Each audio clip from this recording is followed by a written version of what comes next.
All right, here we have it. Patch notes for Predecessor patch V0.3.2 coming out on February 7th. Let's go ahead and dive into it and give our thoughts on everything that's going on with the game. So, hey, all time for another balance update. In this patch, we're continuing our work improving mages and their itemization, along with reducing the viability of mages running tank items. We're also tuning some tanks and assassins and looking to give Revenants some post-release love. We're also slightly increasing the length of the early game by bumping up the health and mana per level that all heroes receive early on, but reducing the amount they receive later. Towers are also getting a slight durability boost in the first part of the game to lengthen the laning phase a bit. Very interesting. That might change things quite a bit. Bumping up health and mana per level early on. That's going to be really interesting to see what that feels like. So what's next? In addition to our usual monitoring of feedback and data from this patch, as well as our upcoming release on certain pop star, that's Shinbi, our eyes are now fixed on the carry role as the focus of our 0.4.x balance update, where we'll be focusing or looking to vastly improve their itemization and build paths. This has been pushed back due to a ton of new features being implemented in patch 0.4 in a few weeks. All right, Damon, Junior Game Designer, balance changes, matchmaking improvements. We've heard your feedback regarding matchmaking, the changes we made in patch V0.3. With that in mind, we're looking to make further adjustments. It's clear we shot a little bit, overshot a bit on the party modifier. It's too aggressive and also had a larger impact on the top end of our MMR brackets and than desired. This is talking to me directly right now. Matchmaking is a complicated beast, and we were bound to slip up sooner or later. We appreciate your patience and feedback while we missed the mark with this, and hope the following changes improve the experience for all players. We've tightened the matchmaking search parameters. Our goal, as always, is to increase match quality, though this change may also lead to slightly longer matchmaking times. Totally fine. In addition, full parties on experienced players will have longer queue times, but should allow more time for the system to find most fair matchups. We'll be monitoring these changes closely. So here's the thing. It says this, but you can't take this like black and white, right? It says like it's going to try to find mostly fair matchups. That's what it's going to do. You're still going to have some wonky situations, but hopefully this is going to alleviate the issue, because what was happening was they bumped the party MMR so high that it had such a small group of people to pull from. It was like pulling me every game, right? Pulling other solos every game, and it was really tough. So hopefully this will feel a little bit better. We've reduced the impact of the party modifier, hopefully leading to better quality matches across the majority of the player base. We'll continue to monitor this change. Cool, sounds good. We'll see what it feels like, and we'll give some feedback. All right. Hero changes. Continue on from above. We're increasing fountain regen to help players get back into the action quicker. I like that. Also, due to item changes, some heroes' recommended items have been updated to reflect recent changes. I like this change a lot. It always felt like the fountain was like a little too slow to me, and it's like it's fine. Like, you can deal with it, but that's nice. I like that. Health and mana regeneration in base increased from 12.5 per second to 18% per second. Various hero recommended items updated. All right, S factor. Heroes' S factor is their scaler. This determines how much of their stats they get from their growth. A hero with a large S factor will get more of their growth stats earlier in the game. On average, the change made this patch will create less variance in per level stats and increase the amount of stats heroes are receiving in the early game. This affects health and mana the most, meaning TTK should rise a little bit in the early stages of the game. Hero S factors compressed and increased. Okay, so yeah, this is one of those things we're just gonna have to see. Like, it may be hard to kill people early on, honestly. Maybe a little bit more of a farm fest early on, which is gonna extend the game a little bit, because leads won't be created so early. Countess. Here we are looking to stop the tank Countess abuse case that was causing her to become a near unkillable force. This should return her to being the high damage squishy burst mage that she is. Blood Tithe, the magical lifesteal per stack decreased from 2% to 1.5%. That's beautiful. That's a beautiful change. Blood Blade Siphon, right mouse button, base healing per target decreased from 10, 12, 14, 16, 18 to 10, 11, 12, 13, 14. Hitting or healing, I like that. Healing scaling increased from 5% to 6%. I like these changes so far. I've been saying that I think her healing just needed to come down a bit. Eventide E base damage decreased from 80 up to 280, down from 80 up to 260, so a little bit of damage pulled out of the base Eventide damage, and then scaling increase. So just a little bit of restructuring the damage on that. So she scales a little bit better, but has less base damage, which is going to help against tank build, right? Because now you want to scale her to get the damage. Fang Mao has been seeing slightly too much success with bruiser builds. Okay. All right. If you say so. So we're shifting some of the power scaling from his ultimate into penetration. That's fucking dope, though. Like, this is cool. I don't know if I agree with this, but this is cool. This will help retain the strength of his execute and reset playmaking capabilities with assassin builds, also keeping his bruiser builds in check. Okay, cool. Where his passive stated physical power scalings. Cool. Earth Shatter R, physical power scaling decreased from 80% to 70%, execute physical power scaling decreased from 100% to 80%, and then execute physical penetration scaling increased from 250 to 350. Pen, you build him Pen now. Like if there was any question about how you build him Pen. I'm excited to try this because honestly, this may feel really, really good just by being execute style. So Faye, boxing with Faye trading pattern was a tad too difficult, so this patch she's getting a scaling increase to bring her in line with the mages. Nice. Yeah, she did fall a little bit behind. Base health regen increased, and then scaling increased on her Q from 55% to 60%. So small Faye change. Nice. I think that's good. We'll have to see how that feels. Gideon's been able to ignore building too much mana early game, often opting to instead into the higher durability builds with a little trade-off. We're increasing his cost a bit on his main damage and mobility to incentivize a little more mana in his item builds, or to force more careful play when utilizing the magical bruiser itemization. Yeah, I like that. We're also increasing his scalings a bit like we've done with Faye, just to make sure he can compete in the later stages of the game. So Cosmic Growth Q, scaling increased, cool. So again, less tank, more building damage. Mana cost increase. And this is essentially the same thing, because if you build tank, you're going to just run out of mana. So mana cost increase is really helpful as well. Torrent Space, mana cost increase. I think this is a good change. I think this is going to pull him down in line just a bit, but it's not like they didn't gut the character. I like that. Howitzer, as with other heroes, we're increasing Howitzer scaling a little bit to ensure that he can keep up.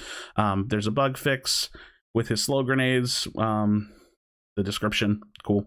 R2000 missile scaling increase. So yeah, that's just a slight buff for Howitzer. Cool. Kalari's first clear has become infamous for its speed and how quickly she can come online, as we're looking to slow it down a little bit, as well as slightly decrease her dagger scaling to tackle her tendency to snowball. Her death mark was also functioning incorrectly, and it's also getting fixed, and her core item malady is being targeted a bit to make her feel a little more fair to fight in normal matches. Okay, this is gonna be interesting. Because she's just like a pub stomp hero, so we'll see. I do think she can do okay in like competitive, but I don't think this is going to change too much in that front. So base attack speed decreased from 120 to 110. That's going to hit her early clear. Attack speed growth, so like how she scales into attack speed, I guess, decreased from 3.3 to 2.8. I'm not sure exactly what that means, but they're hitting her speed. Yeah, and then bug fix causing Deathmark to scale with 5.5% of your physical power instead of 3% of your physical power. Ooh, that's just a bug, I suppose. Crippling Dagger scaling decrease from 90 to 85%. Okay, so some slight Kalari nerfs. I think that's okay. Belika's needing a bit of a boost, so we wanted to give her a little bit more oomph in her core loop. We're giving her a little love by increasing the uptime of her stun to benefit both support and mid, while also increasing her base damage on Void Bomb to help keep up with other mages in the early stages. This could be a nice Belika patch if this is done well. We'll have to see and feel. As with other mages, she's also getting some handy scaling increases. So Q, scaling increase from 65 to 70%, cooldown decrease from 16 down to 14 to 16 down to 12. Void Bomb base damage increased from 80 up to 260 to 80 up to 280. So that's so just more base damage on her, and then the scaling increase. So yeah, Belika might feel pretty decent this patch. Murdoch has fallen off a bit recently when it comes to later stages of the game. With the aforementioned S factor changes, we're giving him a bit more health to help him survive the onslaught. So cool, just a little bit more health for Murdoch. That's it feels like a negligible change, but we'll have to wait and see what it feels like. Probably will make minimal changes to him. He feels good still. Muriel, small mana buff for Muriel should help her out when she maxes her consecrated ground. This also helps support Muriel stay relevant. Cool. Yeah, I mean, that's a small buff for Muriel. I think she might end up needing a little bit more, but I think that's like a nice place to start. Narbash has been a touch offbeat with his Song of My People ability, and it's generally felt tough to invest into. With these changes, he should feel more comfortable maxing out his healing either first or second, as well as helping him sustain his stacks in the mid to late game when he can keep the ability rolling. Cool. So they're going to lower the mana on that. General base mana increase, that's big. Oh, that's really, like, his base mana increase is nice. Mana growth decreased from 70 to 60. I'm not sure what they mean by growth. Is this like their scaling stats? I may be just misunderstanding. Base mana regeneration increased from 1 to 1.5, and Song of My People mana drain per second changed. Oh, so it's a flat 20 now. Okay, cool. So yeah, because like as you scale this up, you just lose so much mana. Healing per second increased from 5, 10, 15, 20, 25 to 9, 13, 17, 21, 25. Okay, so cool. So he just heals more, and then it like flattens out. But again, the cost is less. Beat drop stacks per second increased from 1 to 2. Cool. Thunk mana cost increased from 50 to 60. Okay, so more mana investment in thunking, so you don't want to like miss your thunk, and then you get punished for that. But at least you can like maybe max out your E and heal a little bit. Based on feedback we received from the community, we're increasing his rate of fire. We're also Wow, we're also looking to increase the damage of his fourth shot, specifically against high health targets, to emphasize his trading pattern in lane and make sure that his fourth hit feels much more impactful. Wow. Wow. His base power and obliterate damage have been reduced to compensate and make him feel more poking with his fourth auto rather than just shoving. Alongside comes quality light changes to make obliterate better track your target to help avoid those pesky near misses. Speaking of obliterate, magical power scaling has been increased and has been added to Scar to better pair with enchanters that can build crystal tier to increase his damage. What this means is that magical power revenant may now be a thing if you're feeling spicy. Interesting. So base physical power decreased from 57 to 52. Okay. Base attack timer decreased from 1.1 to 1.01. Base attack timer reduced per level decreased from 0.018 to 0.014. Dude, like some of these like general changes, I don't even understand them. I'm going to be honest. Obliterate base damage decreased from 60 up to 160 to 50 up to 130. Okay, so his Q's, okay. I'm hoping this is going to feel balanced because it sounded like they were just buffing him, but obviously that's not the case. It just sounds weird when you read it in that order. We just have to feel this one out. So they're nerfing the Q, which I think is great. Scaling decreased from 50 to 40%. That's great. Consecutive missiles modifier increased from 50% to 20%. Magic power scaling increased. Okay. Range increased. Okay. Cone angle decreased. Okay. So you have to be like more accurate with it. It's not going to hit as much base. It does have more range and has more magic scaling. And then consecutive missiles modifier increased by 5%. So it feels like this is a nerf to Q, I think. Hellfire rounds, right mouse button, base missing health damage decreased from 6% to 4%. Modified critical damage changed from 125, 135, 145, 155, 165, 175 to 140, 147, 154, 161, 168, 175. Okay, so you get a little bit more crit early, or crit damage, sorry. You get a little bit more crit damage early with this. So this is kind of like his right mouse button's getting a bit of a buff. So I wonder if you will max Q or max right mouse button now. It's probably going to be the same because you still want this damage, like this burst damage, but if it feels too punishing to max Q, you might just max Hellfire rounds now. And then Scar bonus magic damage decreased from 15% to 10%, added 80% magic scaling. Okay, so he kind of got nerfed, but he kind of got some buffs in the sense of like quality of life. So it's really hard to predict these changes. He may just be net better, or he may be slightly weaker. I'm really hoping it's slightly weaker. Richter. We're bumping down Richter's health just a smidge to compensate for the S factor changes that are now giving him more health in the early game. Base health decreased from 560 to 540. That doesn't feel like enough of a Richter nerf, in my opinion. I just want him to lose like 5% damage or something. Maybe I'm crazy for that take, because he's not like super tanky or anything, but I would love to see him lose just like a little bit of damage. Sevarog. Sev is getting plenty of compensation this patch due to Fire Blossom nerfs. Okay, cool. We gotta find that. We're increasing his overall survivability and helping out with early siphon damage a little bit to make stacking and trading feel less punishing. Health growth increased from 92 to 108. Base physical armor increased from 28 to 31. Base damage increased from 25 up to 105 to 30 up to 110.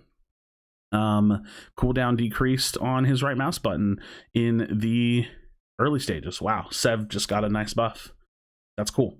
Steel continues to be a menace due to his easy trading pattern, powerful jack of all trades kit. We're knocking him down his damage a bit and decreasing his potency when trading with shield bash to force him to commit a little bit more when getting the value he desires. Nice. Base damage decreased on his right mouse button, 50 to 40, up to 170, down to 160. Stun duration decreased by 0.2 seconds, that's really nice. Range decreased on right mouse button by a little bit as well. Force shield E base damage decreased from 60 up to 220 to 30 up to 110. Cool, yeah, his shield doesn't really need to be doing a ton of burst damage. I think this feels good. I think that's going to feel really, really good. That on top of item changes. That's a really good change. All right, Phoenix Crest. Due to some community feedback, we're lowering down the time it takes for Phoenix to expire to better allow players to wait out the effect rather than feeling like they have to force a kill. Okay, that's kind of like a nerf to Phoenix and also like a way to counterplay it. So this is an interesting change. I think this is going to make me take Phoenix less now than I already was, because it's definitely like a nerf to. All right, so let's look at Brimstone. Brimstone has been seeing abuse on more than just tanks, so we're bumping down its damage output whilst maintaining the jungle clear to ensure that tanks don't fall out of that role. Perfect. This is exactly what I wanted. Fixed issue was causing Brimstone to draw tower aggro. Cool. Blaze damage decreased from 20 to 12. Additional damage versus monster increased from 50% to 100%. This is the perfect change that I wanted for Fire Blossom Brimstone. So we'll see how that works. Malady has been seeing abuse outside of its intended class, so we're decreasing the scaling to help prevent exploitation from carries and bruisers, as well as to stop Kalari's first item spike being too egregious. So demise scaling decreased from 30% to 10%. Okay. I mean, to be honest, I think it's a great item, but we may just stop building this on Kalari. And I already go like an auto attack build anyways, so that's probably going to still be my MO. Nightfall, bug fix, fixed an issue where the Eclipse passive was granting 10% Omnivamp rather than 5%. Ooh, okay. That's interesting. Mage itemization is getting a big shift to allow mages to access more magical power in the later stages of the game without affecting their power in the early game. Some of the early game items like Azure Core have seen their scalings increase for this purpose. So magic power increase on Astral Catalyst, mana decreased from 350 to 300. Azure Core scaling increased from 3% of max mana to 4. Dude, okay, so basically Azure Core is like a go-to mage item now. Like, because even if it stacks slower, they just gave it like more power. Like, you just get more power. So that's great. Combustion base damage increased from 80 to 70, or decreased from 80 to 70. Scaling increased from 10% to 18%. So like more power in the items. They're trying to make mages and not tanks. We're shifting Dreambinder to give more offensive application rather than defensive ones to make it more viable on mages and not just magic power bruisers. Cost decreased from 2,900, or increased from 2,900 to 3k. Magic power increased from 60 to 80. Health decreased from 3. You see what I mean? They're playing power and not tank. Build path changes from Scepter, Tenacious Drape, Codex to Scepter, Tenacious Drape, Scepter. Golem's Gift, magic power increased from 60 to 70. Wow, this item just got buffed. Cool. Magnify, magic power increased from 50 to 60. Great. Magic power increased from 60 to 70. Health decreased from 250 to 200. And then the passive is a magical power scaling increase from 40% to 50%. Oblivion Crown. Oblivion VFX now correctly displays on the target. Okay, so they're not buffing Oblivion Crown back up to just be like a huge power spike. They're just kind of like infusing more power into mages in general. Magic power on Spell Breaker increased from 55 to 60. Magic power increased on Scepter to 65 to 70. Time Warp has been reworked due to its problematic nature, pushing this more of a late game tech option due to rather high stat line. We understand that this will be less viable on supports as a result, and we'll be looking to improve support itemization in the future balance patch. Okay, so what is Time Warp's rework then? Because this, reworked. Cost 3,300, 100 magic power. That's a lot of magic power. 15 physical armor, 15 ability haste. Ferromancer, I have no idea how to read that. Casting an ability grants 6 magical power and 3 physical armor for 5 seconds, stacking up to 5 times. Okay, so that's 15 physical armor and 5, 10, 30 magic power. I'm bad at math. And 30 additional magic power. So 130 magic power. Casting an ability. Every 5 seconds, subtract 0.5 seconds from all current ability cooldowns. Builds from Abyssal, Bracers, Chaotic Core. Dude, this is just like a cooldown mage item, right? Dude, this item's huge. This item is absolutely massive. Every 5 seconds, subtract 0.5 seconds from all current ability cooldowns.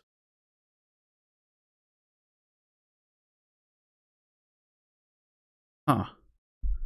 Time Warp is crazy. I feel like it's crazy. I'm just looking at the numbers alone, but I can't understand the implications of this passive yet. This is going to be really interesting. Time Warp might be like a mainstay mage build. Bug fix is an issue where the Fiend passive would stack up to 5 instead of 4. All right.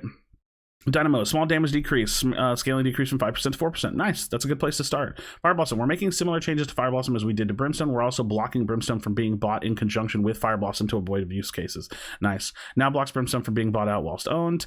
Base damage decreased from 25 to 15. Additional damage versus immobilized targets increased from 50% to 100%. Nice. I think this is good. Raiment. This is a way to reduce the potency of burst healing heroes like Countess. Raiment now works better with sustained healing and will be better utilized on tanks. Haste decreased from 15 to 10. Regenerator passive healing from damage taken increased from 10% to 15%. Synthesis reworked from increase all healing received by 15% to gain health regeneration equal to 1% of your bonus health. Damn. That's going to hit my Kai build. Okay. Synthesis reworked from increase all healing received by 15% to gain health regeneration equal to 1% of your bonus health. Yeah, that's gonna hit my Kai build. Okay. Fuck. Damn it. All right. Tower changes. Whilst you're there to protect your towers, we wanted them to pack a little bit more of a punch themselves. We're upping the base and max damage for all 3 turrets while slightly adjusting their damage per level scaling. Keep an eye on these tower diving interactions. We'd love to hear feedback. See, I'm not a huge fan of this, but it's mostly because I play jungle and I don't feel like diving is super ridiculous. There's some characters that dive great, like Rampage ulting and stuff, but I feel like I get pretty damn hard, so I guess we'll see. And I may just like skim these. Base damage increase 118 to 130. Base damage per level decreased from 12 to 10. Damage cap increase. It's one of these things like I don't know these numbers anyway, so I'm just gonna read. I'm gonna read it, like skim it, and then I'll feel it in game and see what I think. Bug fixes are not too big. Fixed a bug that meant the game could remain running even after closure. Cool. Fixed improper aura stacking. Offensive auras should only apply once to enemies. Okay. This is actually pretty important to know. So like Citadel stacking. Allied auras should only apply to those owner and 1 more. Okay. Legacy in-game menu description should now correctly state 40 physical power and 10 ability haste instead of 30 physical power and 20 ability haste. Ice Scorn in-game description now correctly states 40-second cooldown instead of 30-second cooldown. Wellspring in-game description now correctly states 20-second cooldown. Okay, so it's just like text issues. Fix an issue where players could not buy Azure Core after buying. Yeah, I ran into that. Fix the bug that caused the game to continue running even after closure. Wait a minute. One of these things is similar. That caused the game. That meant the game. Thanks for all this week. All right, so there you have it, friends. So massive mage changes. I'd say the raiment change is actually pretty big, mostly because I actually build it on Chimera for healing. So I don't know that I'll be doing that because I'm not really building him tank. So raiment is definitely more of a tank item now. Although I do still think it's good. It loses some of its, yeah, but you're healing from damage taken increase from 10%. So like healing from damage taken, this is still a good tank item, but yeah, you don't get the big burst heal on it as much. Like for like even Rampage increases all healing increase by 15% to gain health regeneration equal to 1% of your bonus health. I have to assess if I think that this is worth it now. Otherwise, I could just go into armor health items and build more armor for myself instead of just having more health regeneration. This might specifically be good on Rampage, but maybe not for others as much. Some nice changes, some really nice changes. All right, I don't want this to go on any much longer. Friends, let me know your thoughts in the comments down below. Drop a like on the video, subscribe for future Predecessor content. This looks like a really good patch to me. I'm excited about it. There's some things we've got to feel out and see, but the mage changes seem good. But yeah, let me know. As always, be sure to be kind to one another. Tell someone you love them, and I'll see you on the next video.